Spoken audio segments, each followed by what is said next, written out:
Welcome to Facts TV News, where everything is true. Church sister gets into spirit over fierce-looking Oberlin schoolgirls.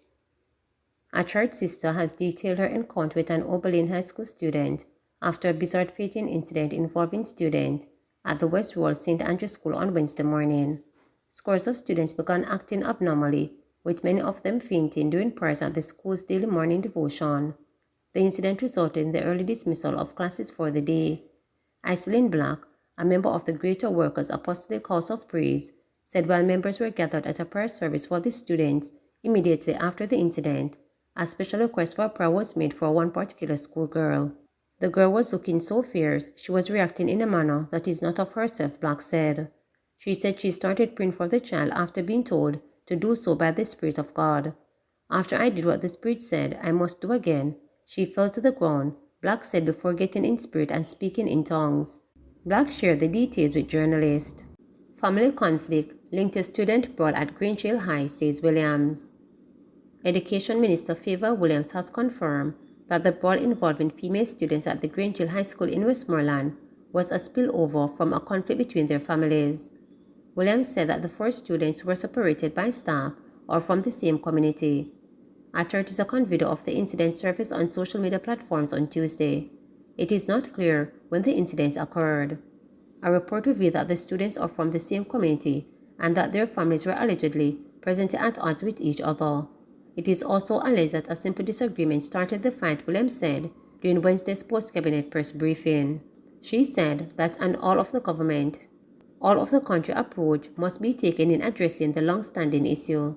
Last week, the Minister of Education launched its Just Makes It campaign to end violence in schools. She told the post-cabinet press conference that the USEF 2018 situation analysis has informed the government that approximately 80% or 300,000 Jamaican children experience some form of psychosocial or physical violence administered as discipline. It said approximately 60% or 240,000 students are bullied at school, while 79% or 296,000 witness violence in their home or community.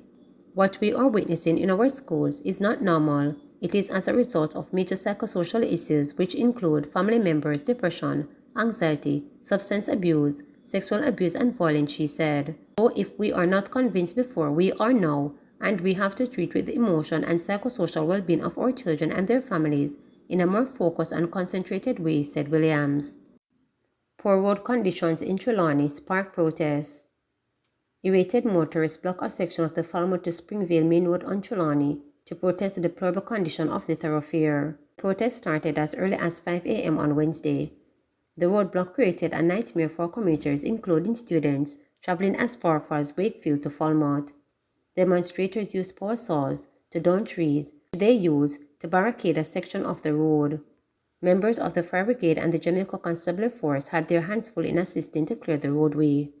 Man allegedly shot at police arrested and charged. A man who is accused of shooting at a policeman in Spanish Town, St. Catherine, has been arrested and charged. Charged with shooting with intent, illegal possession of firearm and ammunition is 23-year-old Michael Smith, otherwise called Janoy, of Fairfield Road in the parish.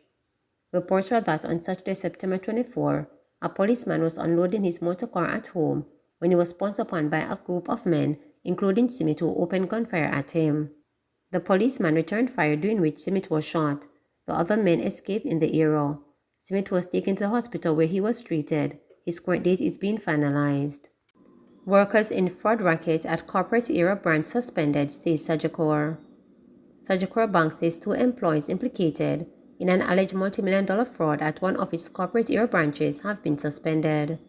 Assistant Commissioner of Police Anthony McFarlane, who heads the Police Counter-Terrorism and Organized Crime Division, confirmed Wednesday morning that the employees have been charged. But he said he would not release the names until they have been brought before court. Sagicor said its management uncovered the alleged fraudulent activity through its international security system. The investigation was handed over to the Jamaica Constabulary Force on Friday, October 21, 2022, and the implicated employees have been suspended to facilitate the process of the investigation, the bank said in a statement to reporters on Wednesday. It did not name the branch. It added, "We wish to assure our clients that we take the security and protection of their assets very seriously. We constantly review our operations rigorously in order to promptly detect anomalies and liaison with the authorities to ensure that those responsible the full legal ramification. Sagicor said it will not comment further on the matter to ensure that the legal and ethical process of the case are upheld. The statement was issued under the name Carl Williams, the Executive Vice President, Shared Services in Sagicor Group, Jamaica, in the latest case of fraud uncovered at a local financial institution in recent months. In July, Arsena Johnson, a retail support officer at the National Commercial Bank, was charged larceny as a servant and breaches of the Proceeds of Crime Act and Cybercrimes Act over the alleged defrauding of at least $5.8 million from the bank. 22-year-old charged with murder and illegal possession of firearm. 22-year-old Sean Blackwood of Pike District, Betterton in Westmoreland, has been charged with murder and illegal possession of firearm in relation to an incident that took place on Belvedere Main Road in the parish on Saturday, May 14. It is alleged that about 10:30 p.m., Blackwood and another man attacked the now deceased Marjorie Clark as she was closing her grocery shop and shot her several times to the upper body before escaping in the area. Blackwood, after being pointed out on an identification parade, was arrested and was subsequently charged. Placard-bearing residents protest fatal shooting by security forces in Manchester. Placard-bearing residents of Elston District near Spurtree in Manchester are protesting over Tuesday's fatal shooting of 31-year-old Ardley Walker during a police military operation. The residents gathered along the Spurtree Main Road on Wednesday afternoon. They claim Walker, otherwise called Shabba, was awakened from his sleep and killed. "We need some answers." The police claim he was wanted, but at the same time 2 days ago, they stopped him and searched him. "Why didn't you take him in at the same time?" He reported at the Black River police station every Saturday and Wednesday, said Elliston resident Tanisha Grant. "He died in his underpants, frightened out of his sleep," she added. However, a police report said Walker was fatally shot in a confrontation with the police about 5:55 a.m., during which a 9mm handgun was seized in the incident. Residents are questioning the police report. "Where is the gun? Where in his body? Nobody can give us any information," said Grant. The Inspectorate and Professional Standard Oversight Bureau and the Independent Commission of Investigations are investigating the incident. Man who allegedly pretended to be a guidance counselor charged with abduction.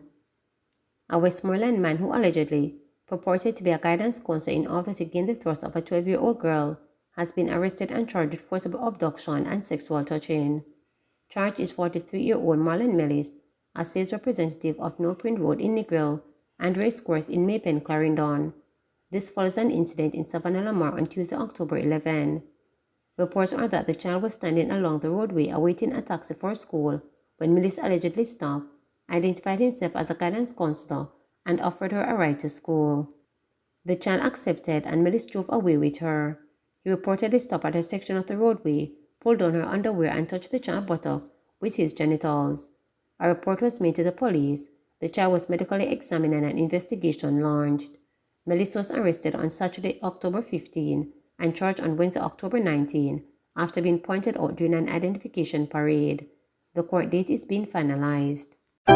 Please remember to subscribe, like, share, and click the notification